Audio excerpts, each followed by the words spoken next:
আজকের এই ভিডিওতে আপনারা দেখতে পাচ্ছেন আমি ককাটেলের বাচ্চার হ্যান্ড ফিডিং করাচ্ছি। অনেকেই ইনবক্স বা কমেন্টে জানতে চান ককাটেলের বাচ্চার জন্মের পর থেকে হ্যান্ড ওভার পর্যন্ত কিভাবে বড় করা হয়।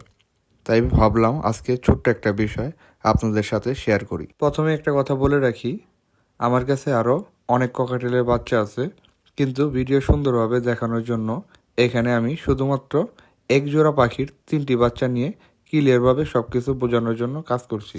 আমি সাধারণত সকালে বা রাতে একবেলা হ্যান্ড ফিডিং করে থাকি, কখনো সময় থাকলে 2 বেলা ফিডিং দিই। তবে বাকি সময় বাচ্চাগুলো তাদের মা বাবার কাছ থেকেই খাবার পেয়ে যায়। অনেক সময় কাজের ব্যস্ততার কারণে সবসময় হ্যান্ড ফিডিং করা সম্ভব হয় না, তাই বেশিরভাগ ক্ষেত্রে আমি বাচ্চাগুলো হ্যান্ড ওভার পর্যন্ত তাদের প্যারেন্টসের কাছেই রেখে দিই, যাতে তারা ঠিকভাবে ফিডিং পায় এবং সুস্থভাবে বড় হতে পারে।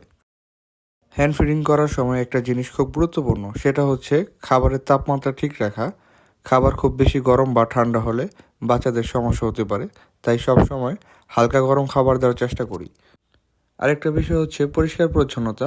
ফিডিংয়ের সিরিঞ্জ বা যেসব জিনিস ব্যবহার করা হয় সেগুলো পরিষ্কার রাখা খুব জরুরি, যাতে বাচ্চাদের যে কোনো ধরনের ইনফেকশন না হয়। যদি কখনো দেখি বাচ্চাদের কোনো ছোটোখাটো সমস্যা হয়েছে, তখন প্রয়োজন অনুযায়ী ওষুধ ব্যবহার করা হয়।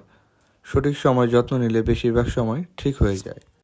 আপনারা যদি চান পরবর্তী ভিডিওতে পাখির বাচ্চাদের ছোটোখাটো কী চিকিৎসা প্রয়োজন হয় বা কোন সমস্যা হলে কীভাবে প্রাথমিকভাবে যত্ন নিতে হয় সে বিষয় নিয়ে একটি বিস্তারিত আলোচনা করতে পারি, অবশ্যই কমেন্টে জানাবেন।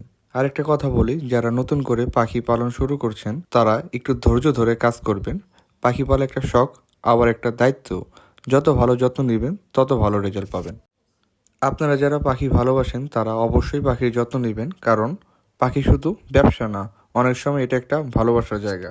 সবশেষ মহান সৃষ্টিকর্তার কাছে আন্তরিক কৃতজ্ঞতা ও শুকরিয়া জানাই, তার অশেষ দয়ায় আমরা এই কাজগুলো করতে পারি। ধন্যবাদ সবাইকে ভিডিওটি সুন্দরভাবে দেখার জন্য।